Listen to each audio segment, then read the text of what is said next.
So we just really don't pay attention. We just want to rock, like Twisted Sister.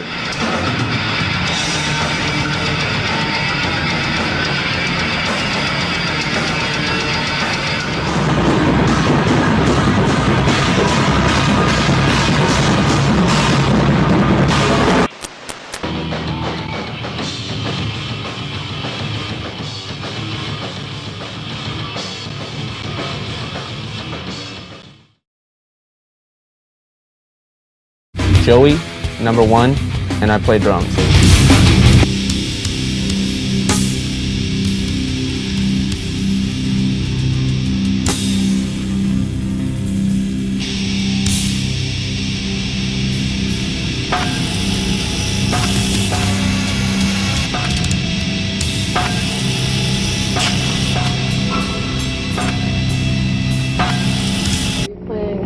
Any promo videos coming up? We got a video coming out. We just shot a video for Spit It Out, and it's gonna be fucking bad.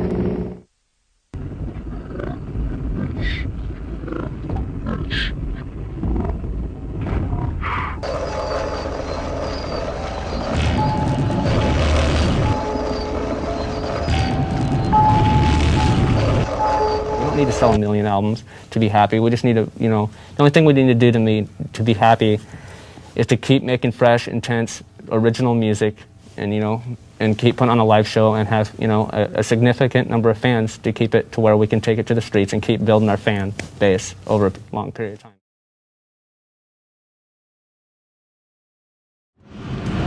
All right, babies.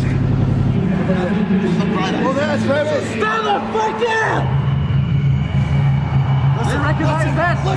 Listen! Man's of fucking Italy, motherfuckers. Man's of fucking Italy. It's the first time we fucking ever played here. And you can hear what the fuck is going on. You know what they fucking want. You know what they fucking need. Let's go out there and let's give them the fucking nod, motherfucker. 1, 2, 3. Yeah!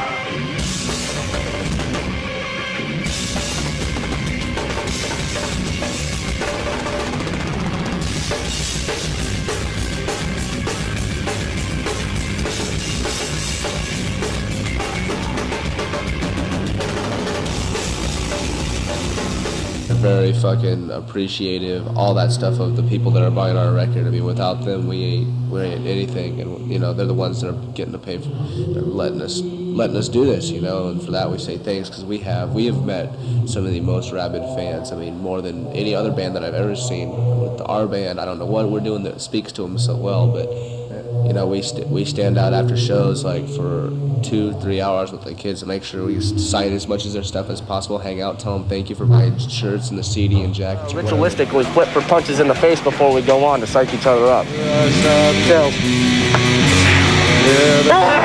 Keep on, man! It's your time to going down. Inside the shell, I wait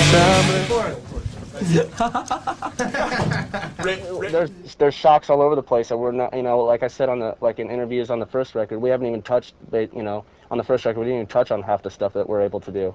There's so many influences and so many different things that we, want to exercise that, we're getting the chance to do that. We're lucky to have the chance to make a second album, and a lot of those are coming out right now, and it's gonna be a very beautiful, sick type of record, and I can't wait to get it out. People are gonna freak.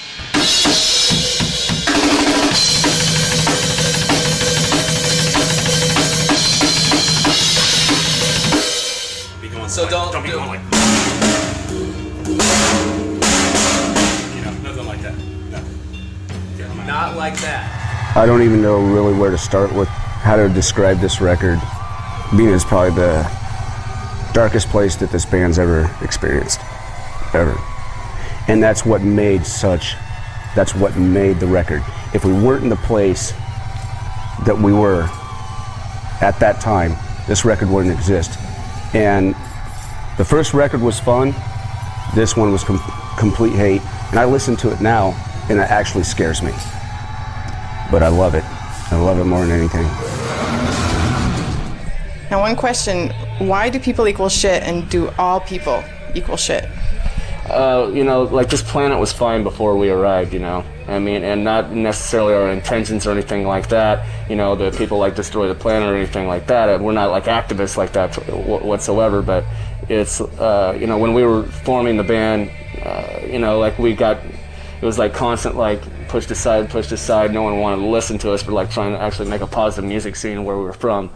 So we kind of adopted that moniker. And when I went out on tour, I realized how much more that moniker means, you know, stays true. You know, with like these, you know, there's so many, you know, money hungry, greedy people, especially in like this industry, and like, you know.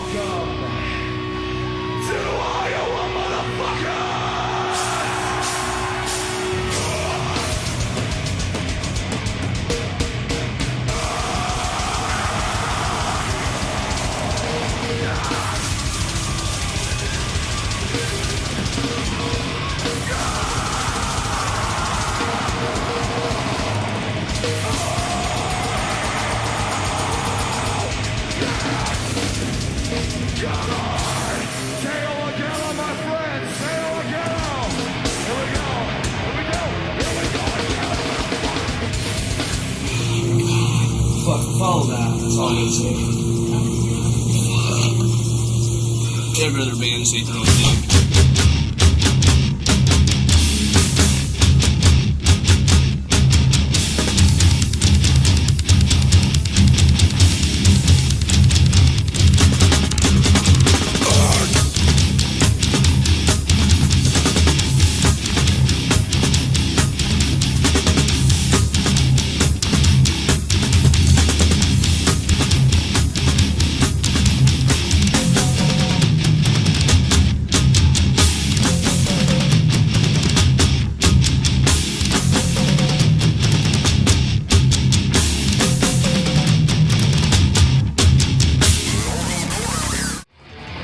Hello, TV land. I'm Wednesday. It's Joey. And we're from the Murderdolls.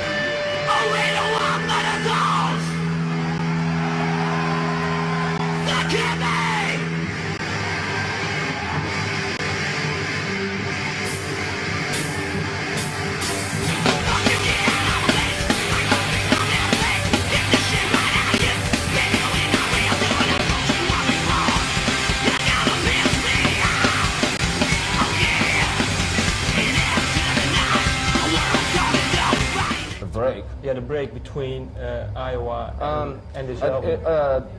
I think what it taught us mostly is how important our band actually is to the music scene and the kids, you know, that support us. So we've never had as much fun as we actually, and enjoying the band as much as we are right now. We're all, you know, I think we just have better communication skills with each other now and know how to give each other space. So that's what I would say the biggest thing that the break had taught us. So. Okay, and for you personally, has your attitude changed? In what way has it changed for you, the attitude towards the band?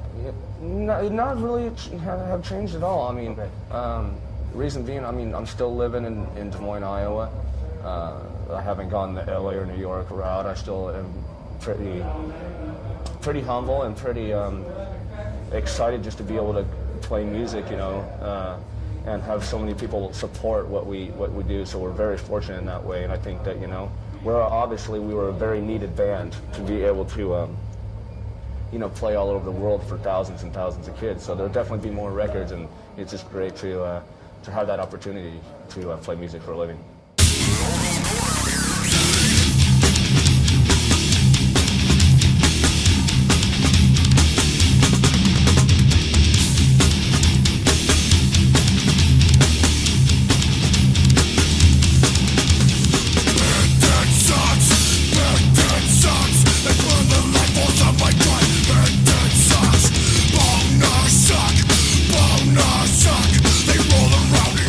A video that was shot in our actual hometown of Des Moines, and literally that location is like 10 minutes from my house. It was really cool to be back in Des Moines and we also hadn't done anything in Des Moines for a while, you know. We wanted to make sure that we didn't forget about them. So it was really cool to have those guys come out. And it was cool because we wanted to have the organic feel and make a video that we were, you know, finally proud of. And so we wanted to bring it there, and instead of bring it back home, instead of being in like LA or New York. And there's nothing wrong with those places, but for a band like us, I mean, we're really, you know, grassroots, and, you know, everything that has happened for us was born there. So.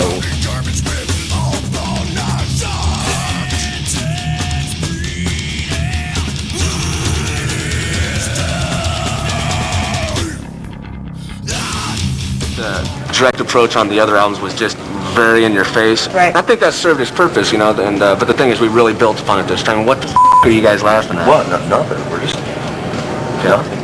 Just making sure. It's all good. 1, 2, 3, 4. 1, 2, 3, 4.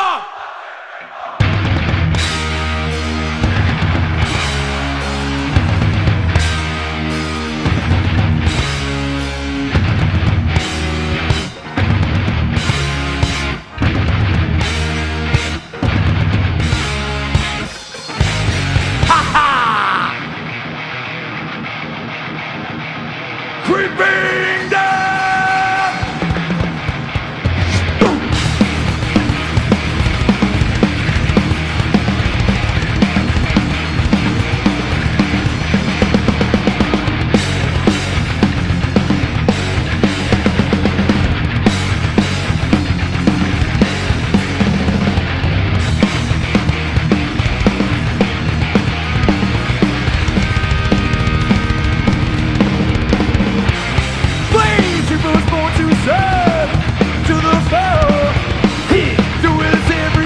You have Joey Jordison playing on the drums.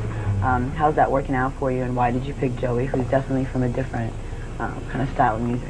To me, it was more about his attitude and enthusiasm, and he combined that with his skills as a drummer. And it's also fascinating how someone as busy and successful as Joey is willing to sacrifice as much as he has done to be a part of this. So I have mad respect for the man, I really do.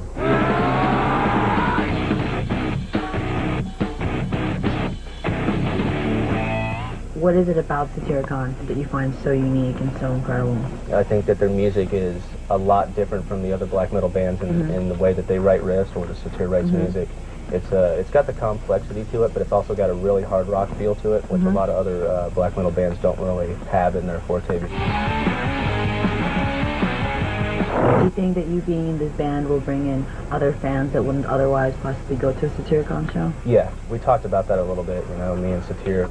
And I didn't want it to make it look at all, you know, like Joey Jordison's Slipknot side project again, you know. And I've really tried to do not any interviews at all. Actually, I haven't done any interviews for the strict reason of I'm trying to fill in for a band that I feel is a necessity right now for music.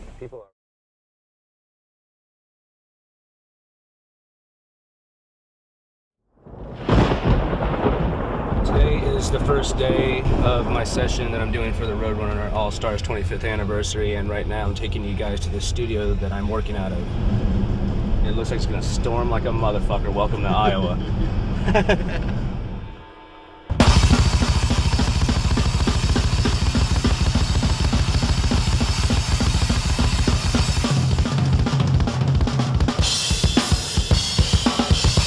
To me, Joey is one of the few actually legitimately talented people out there. And so to be in the studio with him and you know what a talented guy he was is a bit intimidating, but at the same time we have such a great chemistry that it was a lot of fun too. It's just awesome, you know. I've looked up to Joey as a drummer, and he's a real good friend, and you know, I just think the whole experience is great. Just even jamming with him, you know, makes me happy because I'm just stoked. You know, it's like an honor to be asked to be a part of this.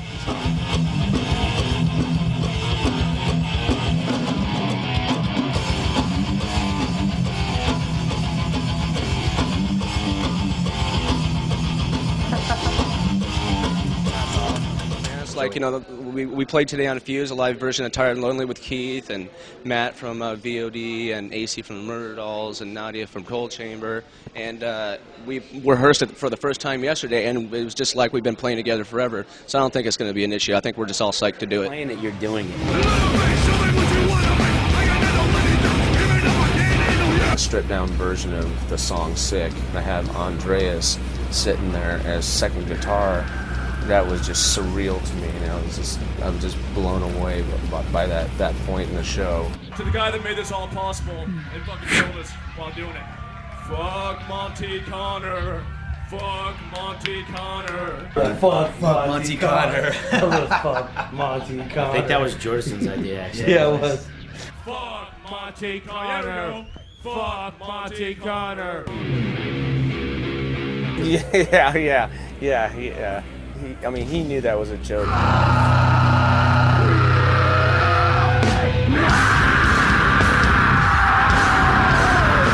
You know, we've been talking for a while. I mean, like, he's one of my best friends, so, dude, I would never mean something like that to him. He's absolutely awesome. He just said that because, like, how much, like, he was pushing everyone into, like, a certain direction, and we all had our own albums going on and stuff like that, but, you know, it's like, fuck Monty Connor, just like saying we love Monty Connor. I think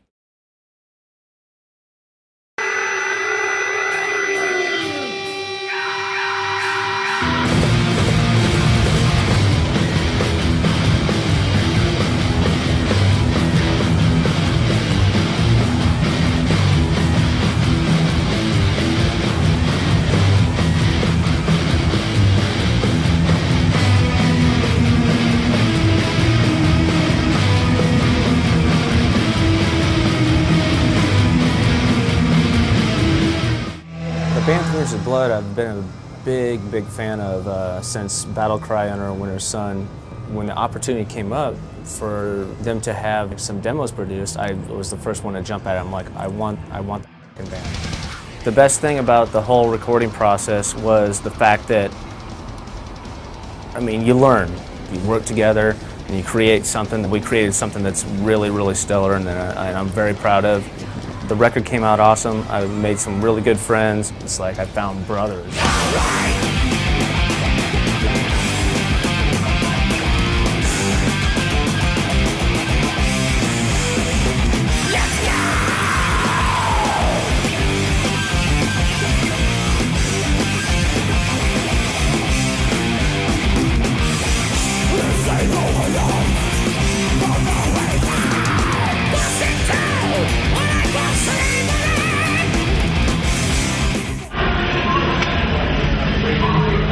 Slow and powerful.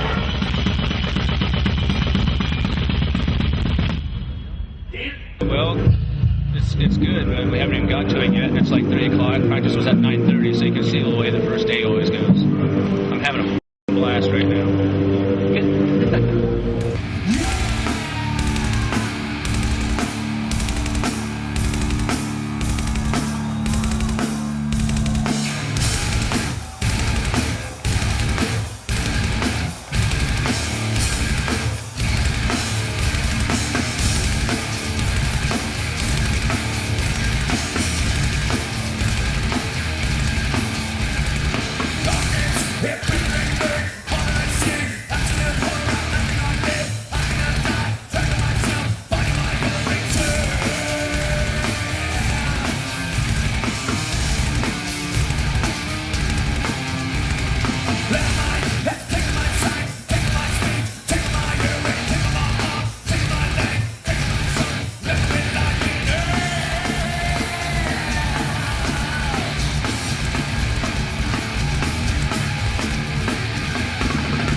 When we're in Slipknot, literally, it's like a cult.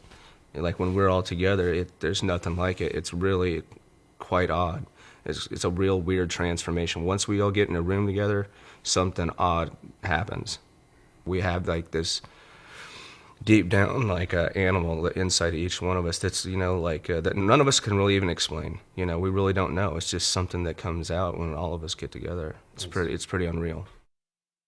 What you see right now is pretty much, it is me, but this is all the things that you don't want to see about me.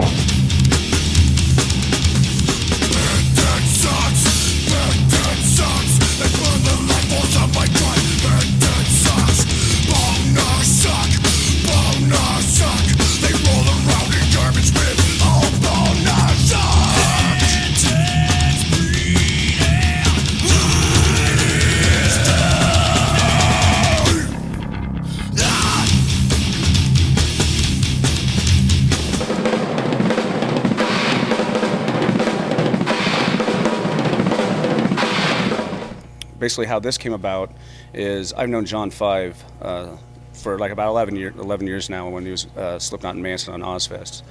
And he called me up saying, man, our drummer left, and do you know anyone, that could possibly help us out? I kind of think he was just fishing around maybe to see if I would do it. And I was like, man, I'd love to do it. Because I've known John. He's been a great friend of mine for a long time. And I just saw him like about 2 months before that in Des Moines. I was like, dude, I'm making a new Murderdolls record, but we won't be touring until fall. So I was like, man, he's like, would you really be into that? I'm like, yeah, I'll do it. And he called Rob. Rob called me, and that was it.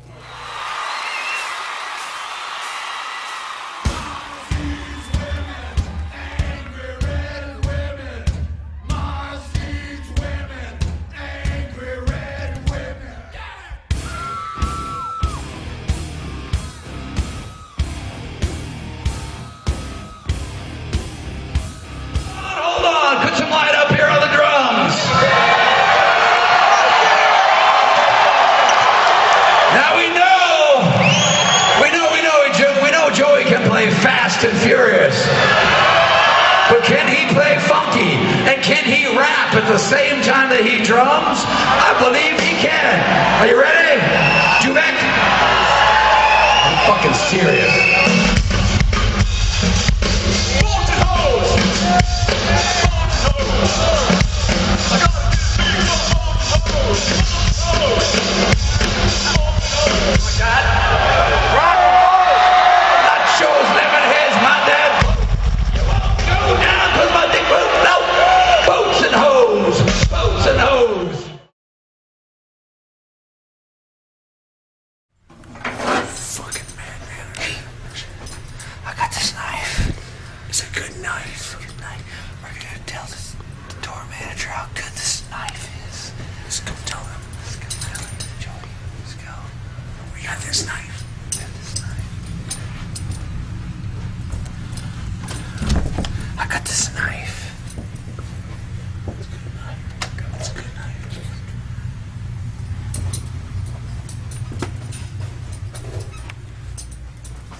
Man manager.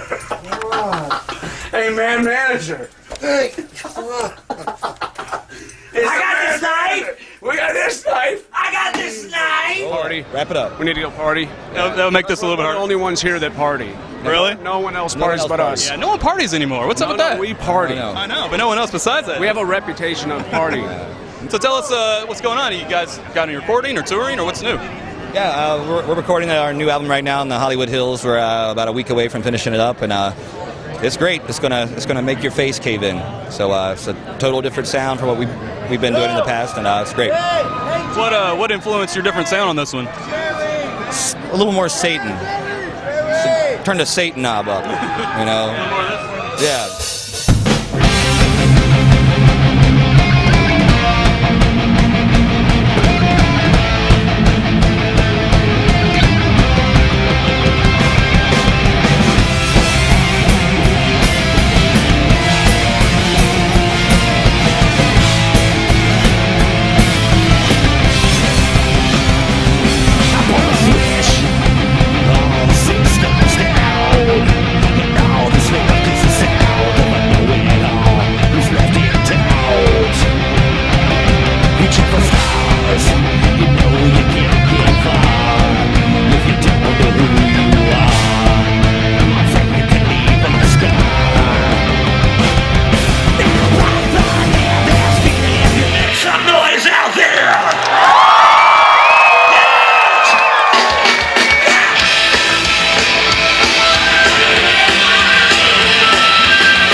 What do you mean by steak? Like fucking ripping it like up. Like personality or actual smell? Well, let's start with the personalities and then go to smells. That's definitely Wednesday on personality. Yeah. Okay. Smell, maybe me. All right.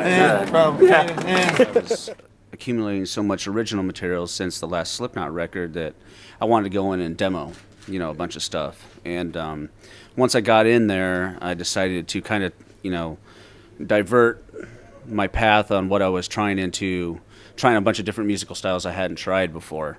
So I just went on a total experimental craze and just kind of locked myself in the studio for like 2 months.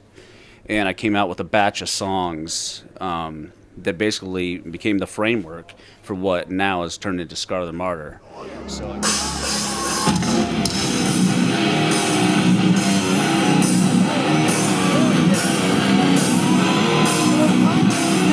Put those fucking hands together.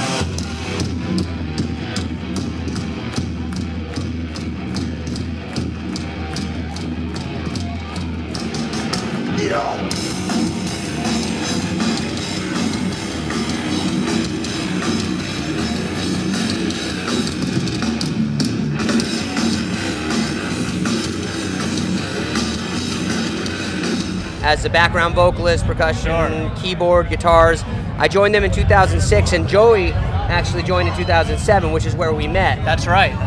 So I did that for about 3 years. Joey was in there in 2007. That was our favorite time for me, as far as the band, and we struck a friendship, and we always used to joke, but then not really joke, that we wanted to do a band together. And it took us a decade because we had things to do. But yeah. That was the big thing, and then after that I went to Hollywood and started teaching. I was teaching music and just doing production gigs, and he called me up and said, "Hey, do you want to be in a band?" Before we finished band, yes. Yeah, of course. Yes, I do. Yes is the correct answer. Yes, so I want to play with my best friend. Yes, I do, very much.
He's here with us. He's on stage with us every night.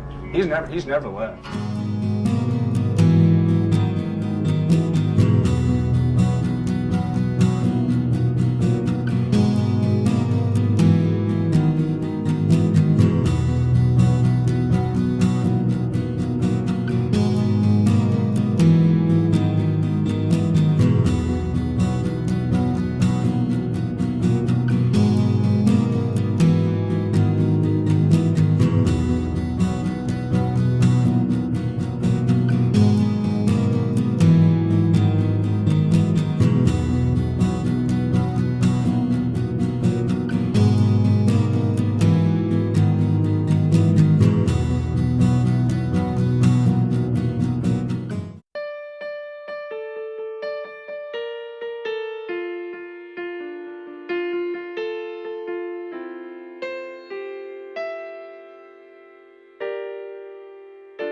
The thing is, that's what I do. It's like playing drums for me is like breathing.